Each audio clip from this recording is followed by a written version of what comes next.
Hello বন্ধুরা, আসসালামু আলাইকুম রাহমাতুল্লাহ। বন্ধুরা, আজকের এই ইংলিশ লার্নিং ক্লাসে আপনাদের সকলকে স্বাগত। বন্ধুরা, আজকে আমরা পড়ব বাংলাদেশের সবচেয়ে জনপ্রিয় ইংরেজি পত্রিকা ডেইলি স্টার এর এডিটোরিয়াল বা সম্পাদকীয়। তো সুতরাং এটা কিন্তু অনেকগুলো নতুন নতুন ওয়ার্ড আমরা শিখব। প্রত্যেকটি বাক্যের যে ইংরেজি শব্দগুলো রয়েছে তার বাংলা অর্থ আমরা জানবো, যাতে করে বাংলা অর্থ বুঝে সুঝে ঠিকঠাকভাবে আমরা ইংরেজি রিডিং পড়তে পারি, সেই সঙ্গে সঙ্গে স্পোকেন ইংলিশে দক্ষ করতে পারি। বন্ধুরা, শিখবো গ্রামারের টুকিটাকি নিয়ম, শিখবো নতুন নতুন অনেকগুলো ওয়ার্ড আজকে, কারণ এটা একটা সম্পাদকীয়। সম্পাদকীয় ভাষাও কিন্তু অনেক স্ট্যান্ডার্ড হয় বন্ধুরা, তাই না বন্ধুরা? যেন বন্ধুরা শুরু করি। তার পূর্বে ছোট্ট করে অনুরোধ, এখন চ্যানেলকে সাবস্ক্রাইব করেনি বন্ধুরা, দয়া করে বন্ধু চ্যানেলকে সাবস্ক্রাইব করে দিন। বন্ধুরা, শুরু করছি। Let's make Yunus Mandela moment count. এবার আমরা খেয়াল করি এর অর্থটা কি হচ্ছে। এখানে সম্পাদক বলছেন লেট আস সংক্ষিপ্ত কি লেট আস এর সঙ্গে লেটস মেক মানে তৈরি করা। ইউনিসের ম্যান্ডেলা মোমেন্ট, ম্যান্ডেলার যে সময় মোমেন্ট, ম্যান্ডেলা মানে কি? ম্যান্ডেলা একজন লোকের নাম যিনি সাউথ আফ্রিকার একসময় প্রেসিডেন্ট ছিলেন এবং গুরুত্বপূর্ণ ব্যক্তি ছিলেন ওয়ার্ল্ডের মধ্যে। সেই ম্যান্ডেলার মোমেন্ট তাকে কাউন্ট করি। অর্থাৎ ইউনিসের ম্যান্ডেলা মোমেন্ট বলতে কি বলছে? ম্যান্ডেলা মোমেন্ট বলতে গুরুত্বপূর্ণ মুহূর্ত। ম্যান্ডেলার মতো গুরুত্বপূর্ণ যে মুহূর্ত ইউনিসের ঘটছে সেটাকে আমরা কাউন্ট বা হিসাবে নিয়ে আসি, মানে এটাকে গুরুত্ব দিই, কারণ বাংলাদেশিরা তো গুরুত্ব দিতে জানে না। তো ম্যান্ডেলার যে মোমেন্ট ছিল, ম্যান্ডেলা মোমেন্ট মানে ম্যান্ডেলার মতো যে গুরুত্বপূর্ণ সময়। ম্যান্ডেলাও এক সময় কি ছিল? বিশ্ব সেরা নেতা ছিল। তার পিছনে বড় বড় নেতারা ঘুরে বেরিয়েছে, তার সঙ্গে ছবি তুলতে চেয়েছে। সেই সময়টাকে ম্যান্ডেলার জীবনের টাইমটাকে বলে ম্যান্ডেলা মোমেন্ট। সেই ম্যান্ডেলা মোমেন্টের মতোই ইংলিশের যে মোমেন্টটা ঘটছে সেটাকে আমরা কি গুরুত্ব দিই। এটাই বলছে কি সম্পাদক, কারণ আমরা তো আবার অন্যরকম জিনিস। এবার দেখুন, লাইক নেলসন ম্যান্ডেলা, নেলসন ম্যান্ডেলার মতো wherever doctor Yunus went, doctor Yunus যেখানেই গিয়ে মানে যাক না কেন, যেখানেই গিয়েছিল না কেন, মানে এটা ওই জাতিসংঘে যে ডক্টর ইউনুস যখন গেল তখন যে বিশ্ব নেতারা তার সঙ্গে ছবি তোলার জন্য যে তাড়াহুড়া করা, লাইন দেওয়া, তার যে গুরুত্ব সেটাকে এখানে নিয়ে আসা হয়েছে। ঠিক আছে? যেমন নেলসন ম্যান্ডেলার পিছনে যেমন লোকজন এই লাইন দিত, ঠিক ডক্টর ইউনুসের পিছনে একই রকম ভাবে মানে সম্পাদক বলছে আমরা এত বড় মাপের একজন কি পেয়েছি? একজন নেতা পেয়েছি বিশ্ব মানে। তো বলা হচ্ছে যে লাইক নেলসন ম্যান্ডেলার মতোই wherever doctor Yunus went, যেখানেই ডক্টর ইউনুস গিয়েছিল, ওয়ার্ল্ড লিডার্স যারা বিশ্ব নেতৃত্ব উড স্টপ, সেখানেই থেমে গিয়েছিল। কি করতে? টু গিভ হিম এ হাগ, তার সঙ্গে একটা আলিঙ্গন করতে, মানে তার সঙ্গে একটা আলিঙ্গন করবে, বুকে একটা চেপে নিবে, তাই না? তার সঙ্গে করমর্দন করবে, এইটা করতে তারা একদম কি থেমে গেছে। যেখানেই সে গেছে সেখানে বিশ্ব নেতা থেমে তার সঙ্গে একটা আলিঙ্গন করে নিয়েছে, কারণ তিনি হচ্ছে বিশ্বের সুপরিচিত এক ব্যক্তিত্ব। কি হলো? লাইক নেলসন ম্যান্ডেলার মতোই wherever doctor Yunus went, যেখানেই ডক্টর ইউনুস গিয়েছিল, ওয়ার্ল্ড লিডার্স বিশ্ব নেতৃত্ববিন্দু উড স্টপ দাঁড়িয়ে যেত, টু গিভ হিম এ হাগ, তাকে একটা আলিঙ্গন করতে। এবার আমরা দেখব বিস্তারিত সংবাদটা, দেখি কি বলছে। সো মাচ হ্যাজ হ্যাপেন, অনেক বেশি ঘুরে গেছে, তাই না? আমরা আসলে বেশি কিছু পেয়ে গেছি ডক্টর ইউনুসকে নিয়ে অল্প সময়ের মধ্যে। এটা আসলে আমাদের রাজনীতি করি তারা বুঝতে চায় না, কিন্তু বাস্তবতা কিন্তু অন্যরকম। সারা ওয়ার্ল্ডের মধ্যে 10 জন সেরা ইকোনমিস্টের মধ্যে একজন ডক্টর ইউনুস, যিনি আমাদের বাংলাদেশের ক্ষমতায় বসে আছে। আর এটাই হয়ে গেছে কিন্তু বড় বড় যারা আমাদের দেশকে যারা দেখতে পারে না, তাই সেরকম দেশগুলোর কিন্তু একটা চক্ষু হয়ে দাঁড়িয়েছে। আমরা দেখবো এবার সো মাচ হ্যাজ হ্যাপেন্ড, অনেক বেশি ঘটে গেছে। সো মাচ মানে অনেকটা বেশি, হ্যাজ হ্যাপেন ঘটে গেছে। এটা present perfect tense. Present perfect টেন্সে হ্যাভ আজ বসে, ভি3 বসে। In such a short period, এতটা অল্প সময়ের মধ্যে। ইন বাংলাদেশে এতটা অল্প সময়, in such a short period, এতটা অল্প সময় একদম বেশি কিছু ঘটে গেছে। দ্যাট যেটা, it may not have dawned on everyone, যেটা অনেকের এটা উপলব্ধি নাও হতে পারে।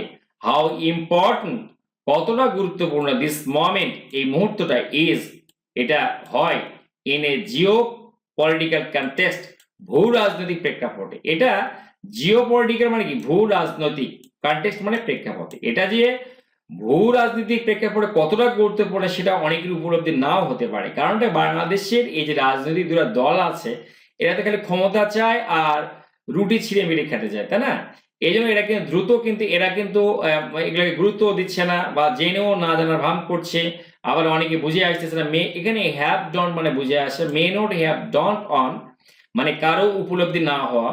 এটা কারো উপলব্ধি নাও হতে পারে যে এটা কত গুরুত্বপূর্ণ এই বিষয়টা। যে বিষয়টা এই যে আমরা যখন কোন বিষয়টা? যে বিষয়টা হচ্ছে জাতিসংঘে যাওয়ার পরে ইউনিসের সঙ্গে যে লাইন দিয়েছিল বিশ্ব নেতৃত্বরা, এটা যে কত গুরুত্বপূর্ণ এই যে ভূ রাজনৈতিক প্রেক্ষাপটে, এটাই এই কথা বলা হচ্ছে এখানে। এরপরে কি বলছে? নেভার বিফোর, কখনোই পূর্বে এমন ঘটেনি। নেভার মানে না, বিফোর মানে পূর্বে। In the history of the nation, এই জাতির ইতিহাসে এমনটা কখনোই হয়নি। হ্যাভ উই বিন, আমরা ছিলাম না। In the world spotlight, world স্পটলাইটে মানে বিশ্ব যে স্পটলাইট যেখানে থেকে আমাদেরকে ছড়িয়ে দেওয়া হবে, আমাদের কি বলে আমাদেরকে যেটা প্রচার মাধ্যমে নিয়ে যাওয়া হবে, লাইক দিস, এরকম ভাবে। মানে এইবারে যেভাবে ডক্টর ইউনূসের সঙ্গে বিশ্ব নেতারা স্পটলাইটে নিয়ে গেছে বাংলাদেশকে, এইভাবে গুরুত্ব দিয়ে, এটা আমরা পূর্বে কখনোই এরকম ছিলাম না। তো বলছে never before in the history of this nation, এই জাতির ইতিহাসে এর আগে কখনোই না। হ্যাভ উই বিন, আমরা ছিলাম না। ইন দ্য ওয়ার্ল্ড স্পটলাইট, স্পটলাইটে লাইক দিস, তাই না? প্রচারণার যে জগৎ, সেই জগতে এরকম আমরা কখনোই ছিলাম না। যেন বিশ্ব নেতারা নিজেরাই তার সঙ্গে ছবি তোলার জন্য লাইন দিয়ে দিচ্ছে। At the United nation general assembly, জাতিসংঘের যে সাধারণ সভা, ফরেন লিডার্স, বিশ্ব নেতৃবৃন্দ, ওয়ার ভার্চুয়ালি, তারা কার্যতই এরকম বলা যায় লাইনিং আপ, যেন তারা লাইন দিয়েছিল, লাইনে দাঁড়িয়ে ছিল। লাইন আপ মানে লাইনে দাঁড়িয়ে কি করতে? টু মিট, সাক্ষাৎ করতে। মিট মানে সাক্ষাৎ করতে। কার সঙ্গে? উইথ ডক্টর ইউনূস, ডক্টর ইউনূসের সঙ্গে সাক্ষাৎ করতে যেন তারা লাইন দিয়েছিল। কার্যতই বা এরকম বলা যায় যে তারা যেন লাইনে দাঁড়িয়েই ছিল। কার সঙ্গে দেখা করতে? ডক্টর ইউনূসের সঙ্গে। অ্যান্ড হি কুড নট, এবং doctor Yunus could not manage, সক্ষম হয়নি কি করতে? দ্য টাইম ম্যানেজ করতে সক্ষম হয়নি। টু অ্যাকোমোডেট এভরিওয়ান, প্রত্যেককে সময় দিতে সক্ষম হয়নি। দেখেছেন তো, এর আগে আমরা হাসিনাকে দেখেছি যে ওই নেতাদের সঙ্গে ছবি তুলে সে ছবি এনে আবার ফেসবুকে ভাইরাল করে দেয়, তাই না? জাস্ট পোস্ট, কিন্তু তার সাথে মিটিং করার ক্ষমতা কিন্তু নেই। খালেদা জিয়া একই কাজই করেছে, তাই না? তাহলে আমরা দেখতে পাচ্ছি হাসিনা, খালেদা জিয়া এরা আসলে কিছুই না, বা বাইরে বিশ্ব নেতৃবৃন্দ সবাই কিন্তু সুযোগ পায়নি। কিন্তু এখানে দেখা যাচ্ছে যে ডক্টর ইউনূসের সঙ্গে লাইন দিয়ে কথা বলবে, কিন্তু ডক্টর ইউনূসই অনেককে সময় দিতে পারেনি। ডক্টর ইউনূস, আচ্ছা তাহলে কি হলো এখানে? যে ফরেন লিডার্স, বিশ্ব নেতৃবৃন্দ, ওয়ার ভার্চুয়ালি লাইনিং আপ, মূলত তারা লাইনে দাঁড়িয়েছিল কার্যতই, to meet with doctor Yunus, doctor ইউনূসের সঙ্গে কথা মানে সাক্ষাৎ করার জন্য। আর he could not manage the time, এবং তিনি সময়কে কি করতে পারেন? ম্যানেজ করতে পারেন। টু অ্যাকোমোডেট এভরিওয়ান, প্রত্যেকে দেওয়ার জন্য। ওয়ান্স, একবার, it happen to Nelson Mandela, একবার এটাই ঘটেছিল কার সঙ্গে? নেলসন ম্যান্ডেলার জন্য। বন্ধু, এই জন্য উপরে কথা লেখা ছিল যে নেলসন ম্যান্ডেলার মতো করে আমরা যে গুরুত্বটা সে পেয়েছিল, সেই মোমেন্টটা যেন আমাদেরও আসছে, সেই মোমেন্টটা আমরা এবার গুরুত্ব দিয়ে গণনা করি। ওয়ান্স, একদা, ইট হ্যাপেন, এটাই ঘটেছিল to Nelson Mandela. Nelson Mandela দক্ষিণ আফ্রিকার কিন্তু প্রেসিডেন্ট ছিলেন, এবং তাই না, বর্ণ বৈষম্য বিরোধী নেতা। ইট হ্যাপেন, এটা ঘটেছিল টু নেলসন ম্যান্ডেলার জন্য, মানে তার সাথে সাক্ষাৎ করবে আর মানুষের লাইন, ঠিক এই ঘটনা এখানে ঘটছে। দিস ইজ আওয়ার টাইম, আর এটা ছিল এবার আমাদের মুহূর্ত। এটা কিন্তু বাংলাদেশের লোকদের জন্য কপাল ছিল। বন্ধুরা, ডক্টর ইউনূসকে আমরা বুঝতে পারছি না, কিন্তু বিশ্বের ব্যাপক দাম, আর এই দামের কারণেই কিন্তু হাসিনা, আমাদের আগের যে গভর্নমেন্ট, একে দেখতে পেত না। ঠিক আছে, বিএনপির মধ্যে সবাই দেখতে পারে এরকম না, তারাও ঈর্ষা করে। তাহলে দিস ইজ আওয়ার মোমেন্ট, এটা আমাদের এখন মুহূর্ত। উই নিড টু সিজ, আর আমাদের প্রয়োজন টু সিজ, পাকড়াও করা, দ্য মোমেন্ট, এই মুহূর্তটাকে সিজ করতে, পাকড়াও করতে হবে। And make the most of it, আর সবচেয়ে এর যে সর্বোচ্চ ব্যবহার, এটা আমাদের করতে হবে। মেক মানে করা, ব্যবহার করা, মোস্ট অফ ইট, এটার সর্বোচ্চ ব্যবহার করতে হবে। যে মোমেন্টটাকে, এই যে মোমেন্ট আমরা পেয়েছি, যে সুযোগটা, সেই সুযোগটা কাজে লাগাতে হবে, এখন ধরতে হবে, আর এর সর্বোচ্চ ব্যবহার করতে হবে। Anything less would be the biggest missed opportunity in centuries. তাছাড়া কিন্তু কি হবে? anything less মানে তাছাড়া would be the biggest missed opportunity, সবচাইতে বড় ধরনের missed opportunity মানে কি? মানে একদম মানে না পাওয়া, যে কি বলে, যেটা ভুলক্রমে না পাওয়া যে অপরচুনিটি, মানে সুযোগ, হারানোর সুযোগ হয়ে যাবে। ইন সেঞ্চুরিজ, যুগ মানে কি, শত শত বছর ধরে বাঙালির জন্য এটা হয়ে যাবে। এনিথিং লেস মানে কি, তাছাড়া would be the biggest missed opportunity, সবচাইতে বড় কি মিসড অপরচুনিটি, হারানোর সুযোগ হয়ে যাবে আমাদের জন্য, এই সুযোগ আমরা হারিয়ে ফেলবো এন সেঞ্চুরি, শত শত বছরের মধ্যে। এরপরে কি ওয়েন যখন, এখানে বলা হচ্ছে আই কাম থেকে কেম টু কলেজে এসেছিলাম ইন দ্য ইউএস। ইউএস বলতে ইউনাইটেড স্টেটস কে বোঝায়, আমেরিকার সংক্ষিপ্ত নাম কি ইউএস বা USA. In the early 80s মানে 80 দশকের শুরুতে আমি যখন আমেরিকায় কলেজে এসেছিলাম, আই টোল্ড পিপল, আমি মানুষকে বলতাম, এখানে সম্পাদক বলছে মানুষকে বলতে কি বলতাম, I was originally from Bangladesh, আমি মূলতই বাংলাদেশ থেকে এসেছি। কোত্থেকে এসেছি? মূলতই বাংলাদেশ থেকে এসেছি। মাই অ্যাবসলিউট ফেভারিট, আমার সবচেয়ে যে প্রিয়, ওয়াজ যে ছিল, ওয়ান ফিলো স্টুডেন্ট, সে একজন আমারই একজন মানে আমার সঙ্গে পড়তো এরকম একজন ছাত্র ছিল, হু আস্কড মি, যে আমাকে জিজ্ঞেস করতো, ইজ দ্যাট সামওয়্যার নিয়ার মডেস্টো, তুমি যে দেশের কথা বলছো এটা কি কোনো এই মডেস্টো নামে যে শহরটা আছে তার কাছাকাছি?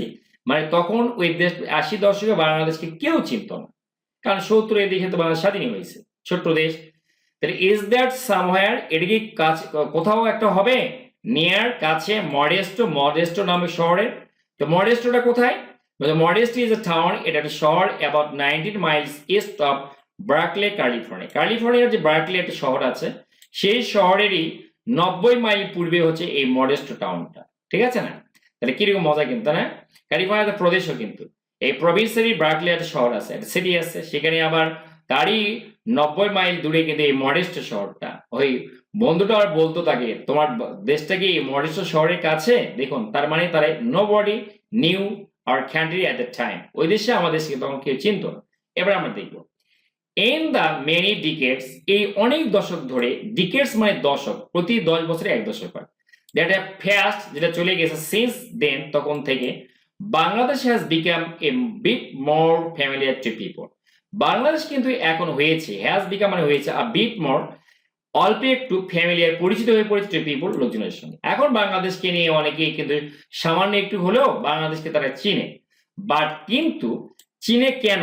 ভালোর জন্য না খারাপের জন্য? Is it for bad sides or বলছে যে good sides? Yes, undoubtedly it is for bad sides, but usually কিন্তু সাধারণত for all the wrong reasons, যত রকম খারাপ দিক আছে, রং মানে ভুল, রিজনস খারাপ, এই রং রিজনস কারণগুলোর কারণেই বাংলাদেশকে এতটা ওরা চিনে। স্যাডলি মানে দুঃখজনক ভাবে বলতে গেলে, দুঃখজনকভাবে বলতে গেলে, whenever Bangladesh has been in the news, যখনই, ওয়েন এভার মানে যখনই বাংলাদেশ হ্যাজ বিন, বাংলাদেশ এসেছে, ইন দ্য নিউজ সংবাদে, it has been for things, এটা কিছু কারণে এসেছে, লাইক ন্যাচারাল ডিজাস্টার, প্রাকৃতিক দুর্যোগের কারণে, বা বিশাল বন্যা হয়েছে, ল্যান্ডস্লাইড হচ্ছে, মানুষ মারা যাচ্ছে, তো ওই দেশে নিউজ করতেছে, এইটার জন্য হচ্ছে। অথবা কি আওয়ার কি অ্যাবিসমল মানে জানেন ভয়ানক, প্লেসমেন্ট অবস্থানের কারণে, কোথায়? ইন দ্য করাপশন, দুর্নীতিতে, দুর্নীতিতে আমাদের ভয়ানক যে অবস্থান, সেই অবস্থানের কারণেও অনেকে চিনে। আর অ্যাবিসমল প্লেসমেন্ট, আমাদের ভয়ানক অবস্থানের কারণে, ইন দ্য করাপশন, দুর্নীতি। আর কি? হিউম্যান রাইটস র্যাঙ্কিং, এই যে আমাদের যে মানবাধিকার যে র্যাঙ্কিং আছে না, এটা তো সর্বনিম্ন একদম, এই র্যাঙ্কিং এর কারণে বাংলাদেশ অনেকে চিনে। সেটা নিয়ে হাসিনা তো অনেক কথা বলেছিল, খালেদা জিয়া তো বলেই, মানে দুটাই তো সেই রকম দল বাংলাদেশে। অর ইস্যুস, অথবা এমন সব বিষয়ে, ইস্যু মানে বিষয়, লাইক আরএমজি ফ্যাক্টরি সেফটি, বাংলাদেশে যে গার্মেন্টস ফ্যাক্টরি আছে, র ম্যাটেরিয়াল যে ফ্যাক্টরিটা আছে, মার্কেটিং আছে, সেই ফ্যাক্টরি নিরাপত্তা নিয়েও যে ইস্যুগুলো আছে সেটা নিয়ে বাংলাদেশ করা চিনে। অ্যান্ড লেবার রাইটস, এবং আর কি নিয়ে, এই যে শ্রম অধিকার মানে শ্রমিকদের অধিকারের কারণে, লঙ্ঘনের কারণে ওরা বাংলাদেশকে চিনে। এরপর কি আওয়ার জিওপলিটিক্যাল স্ট্যান্ডিং, আমাদের যে কি জিওপলিটিক্যাল মানে কি বললাম, এটা হচ্ছে ভূ রাজনৈতিক স্ট্যান্ডিং, অবস্থান, ইন দ্য ওয়ার্ল্ড, বিশ্বে, was about as loss as possible, যতটা সম্ভব একদম তলানিতে ছিল। ওয়াজ মানে তলানি বলবো আমরা এখানে। এটা বাংলাদেশের যে ভূ রাজনৈতিক যে অবস্থান ওয়ার্ল্ডে, এটা তো তলানিতে, কারণ বাংলাদেশ দাসত্ব করে বাংলাদেশে, তাই না? এই কিছুদিন আগে দাসত্ব করে করে শেষ করলো, হাসিনা তো গেল, খালেদা জিয়াও কোনো না কোনো দেশে দাসত্ব করে, আমাদের দাসত্বের শিকল থেকে বের হতে পারেনি, তাই না? তারাও লিয়াজু করতেছে অন্য এক দেশের সঙ্গে, এইভাবে আমাদের দেশের অবস্থান চলছে। তো এই কথাই বলছে, কিন্তু ইউনিসেফ সরকার তো দেখুন, এবার খেয়াল করুন, আর ফার্স্ট লিডার্স আমাদের অতীত যে নেতাগুলো উড স্ট্রাগল তারা সংগ্রাম করতে to get any short of audience দৃষ্টি আকর্ষণ করতে with any of the major world leaders কোন বিশ্ব মানে মেজর কি প্রধান প্রধান বিশ্ব নেতা নেতৃবৃন্দ তাদের সঙ্গে থেকে তারা দৃষ্টি আকর্ষণ করার চেষ্টা করতো তাদের সঙ্গে ছবি তুলে পোস্ট দিয়ে এই করে সেই করে তাই না মদ খেয়ে গাঁজা খেয়ে আমরা সবই দেখেছি সবাই আবার মদও খায় কিন্তু মেয়ে মানুষ হলো দুটাই তাহলে আওয়ার ফার্স্ট লিডার্স আমাদের যে অতীতের যে নেতাগুলো উড স্ট্রাগল সংগ্রাম করতো to get any short of audience দৃষ্টি আকর্ষণ করতে with any of the major world leaders বিশ্ব নেতৃবৃন্দ যারা আছে বড় বড় মেজর টাইপের তাদের সঙ্গে ছবি তুলে দৃষ্টি আকর্ষণ করতে তারা চেষ্টা করতো আর কি আর এবারে কি হয়েছে উল্টা ডক্টর ইউনুসের সঙ্গে ছবি তোলার জন্য সবাই চেষ্টা করছে ইভেন এমনকি 2 months ago 2 মাস আগেও it was unthinkable that Bangladesh leader would be at the center of attention at the biggest gathering of the world leaders কত সময় কথা না এমনকি 2 মাস আগেও ইট ওয়াজ আনথিঙ্কেবল এটা তো অভাবনীয় ছিল চিন্তাই করতে পারিনি আমরা দ্যাট যে বাংলাদেশি লিডার একজন বাংলাদেশের নেতা would be at the centre of attention মনোযোগের কেন্দ্রবিন্দু হবে at the centre of attention মানে মনোযোগের কেন্দ্রবিন্দু থাকবে এট দ্য লার্জেস্ট সবচাইতে গ্যাদারিং কি মানে সভা অফ দ্য ওয়ার্ল্ড লিডার্স বিশ্ব নেতৃত্বের সবচেয়ে বড় সভা কোনটা বিশাল সমাবেশ কোনটা এই ইউএনজি মানে ওই জাতিসংঘের সাধারণ সভা ওখানে তো সবাই জড়ো হয় তাই না একসঙ্গে সেই রকম সভাতে যে বাংলাদেশের নেতা যে বিশ্ব নেতৃবৃন্দের ফোকাসের কারণ হয়ে দাঁড়াবে এটা তখন ভাবিনি and yet হ্যাঁ হিয়ার উই আর নাও আমরা এখন এখানেই পৌঁছে গেছি এখন সত্যি যেন আমরা ওখানেই পৌঁছে গেছি আমাদের নেতাকে নিয়ে যেন সবাই ছবি তুলছে আমাদের নেতাই যেন সেখানকার কেন্দ্রবিন্দুর মূল প্রতীক এরপরে আমরা দেখি নেক্সট অংশটা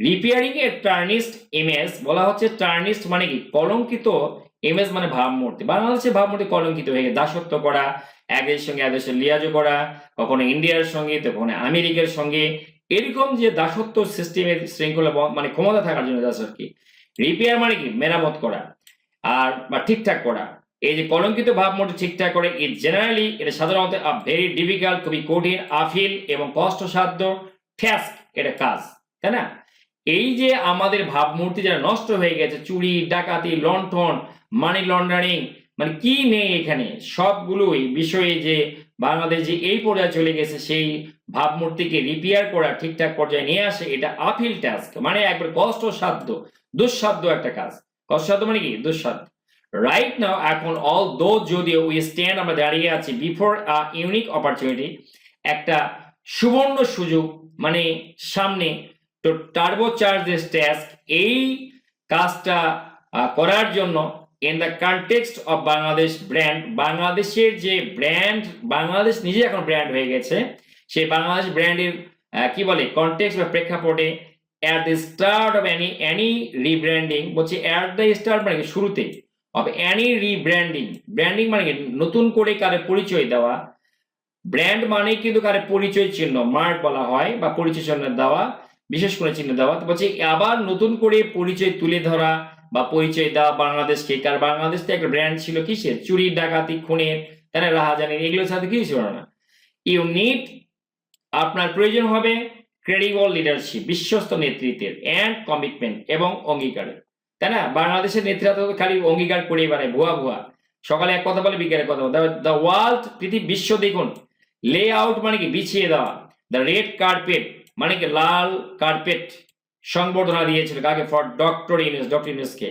regardless of your political affiliation আপনার রাজনৈতিক পরিচয় যাই হোক না কেন and whether you support the current interim government whether মানে কিনা আপনি এই কারেন্ট মানে বর্তমান ইন্টারিম গভর্নমেন্ট মানে কি অন্তর্বর্তীকালীন সরকারকে আপনি সমর্থন করুন আর না করুন ইউ হ্যাভ টু রেকগনাইজ আপনাকে স্বীকার করতেই হবে রেকগনাইজ মানে কি স্বীকার করা হ্যাভ টু মানে অবশ্যই করতে হবে দিস রিয়ালিটি এই বাস্তবতা স্বীকার করতে হবে অ্যান্ড দিস মোমেন্টারি অপরচুনিটি এই যে গুরুত্বপূর্ণ যে সুযোগ ছিল সেটাকে স্বীকার করতে হবে টু রিশেপ তৈরিকে পুনর্গঠন করতে আওয়ার ইমেজ আমাদের যে ভাবমূর্তি সেটাকে পুনর্গঠন করতে এটাকে কাজে লাগাতে হবে আর কি ডু দিস আচ্ছা ডু দিস রাইট আচ্ছা and it will pave the way for the next elected administration two truly make a difference বলছে ডু দিস রাইট বলছে কি এইটাই এখন করতে হবে এন্ড এটা এখন করুন অ্যান্ড ইট উইল পেভ,